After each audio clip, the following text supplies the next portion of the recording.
When you're buying a house in France, one thing you have to be wary of is the rights of ways. In France, these can take several forms, and all of them can actually cause you problems if you don't know about them. In fact, some can even cause you problems when you do know about them. Well, stay with me and I'll try and explain the more common ones and what they represent. And as always, stay to the end, because in this case there might be a bit of a light at the end of the tunnel.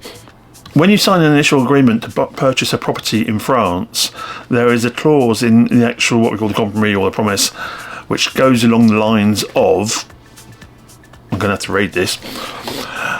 The buyer will suffer any passive rights of way, either apparent, non-apparent, continued or discontinued, which could affect the property. He or she will profit from any active rights of way. Then the vendor is asked to declare by the notary whether there is any rights of way he knows about, and as long as it actually mentions néant, which is N-E-A-N-T, after that clause, it means he's declaring there aren't any rights of way he knows about, so you're in the clear, so to speak. But what are the different rights of ways you need to be aware of? To start with, there's public service rights of way for things like the mains drainage, power lines and telephone lines. They're not too much to worry about. It just means that the service providers can have access now and again, or once in a while, let's say, to service the lines. One thing you do need to be careful with, though, with any power lines or telephone lines, is any trees you have planted below them. The actual suppliers can actually come in and cut those trees down and just leave them a big mess for you to clear up. Before we actually move on to the other rights of ways, there's one thing you need to understand in the French law. In French law, we talk about passive and active rights of way.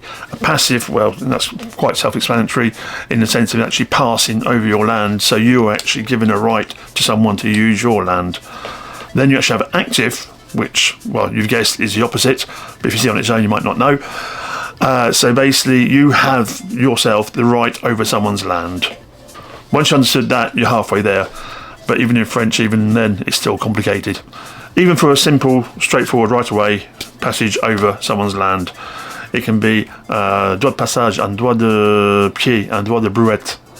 These come down to three different factors in size, and droit de passage is generally considered for a vehicle, so you need to have at least 4 metres.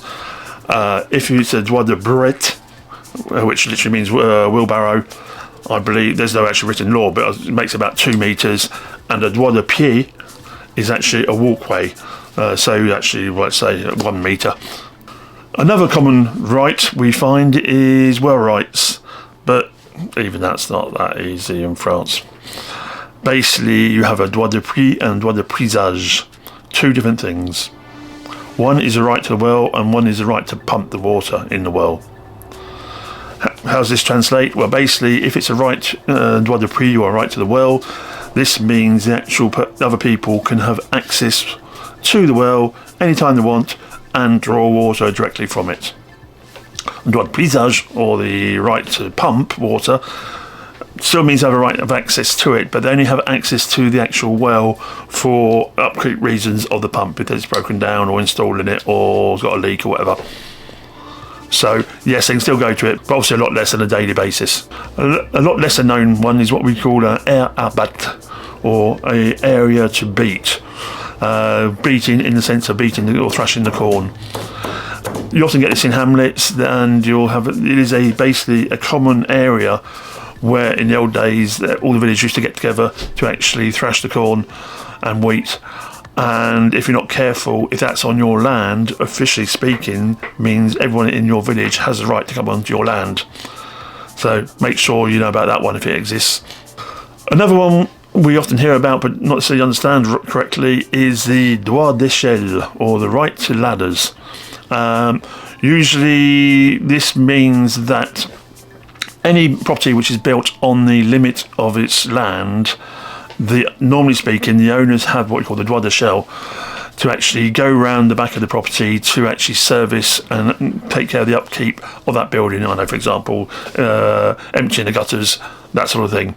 Obviously, this has to be done with respect of the neighbour, but it also means you actually have to respect their land, though.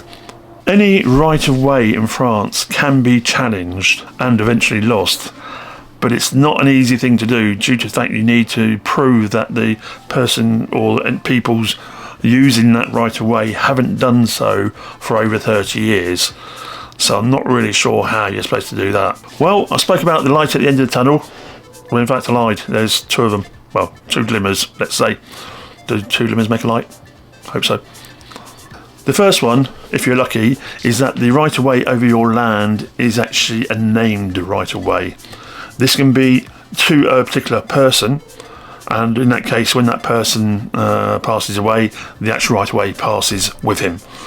It could be down to the family name, and in that case, for example, it usually relates to whichever family are living in whichever house. But if they move away, then once again the right of way goes with them. Obviously, if they moved 5 miles away, they will no longer need to go across your garden. In France, no land can actually be landlocked, and this is why we have rights of way over here. Admittedly, if it's over the corner of your field, just for someone to walk into their field, then it's not too much to worry about. If it's like a car track over your main garden, well, it's different. And this is where the second light comes in. Basically, what I was actually suggesting doing is to talk to the people concerned and actually negotiate a division of the parcel with them. In the sense of then you can sit down with them and actually definitely define which part of your land they can go over. This is then divided off by a geomet, and then you and they both become joint owners. Good thing about this is actually it's a bit less taxes for you.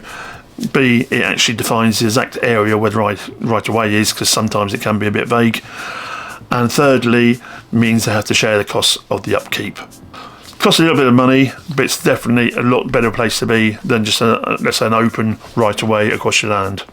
As ever, I hope this helped, and if it does, don't forget to click those old like, subscribe and bell buttons down there for me, especially this is a new channel now, so I'm trying to build those up. And I'll see you soon with another video. Bye!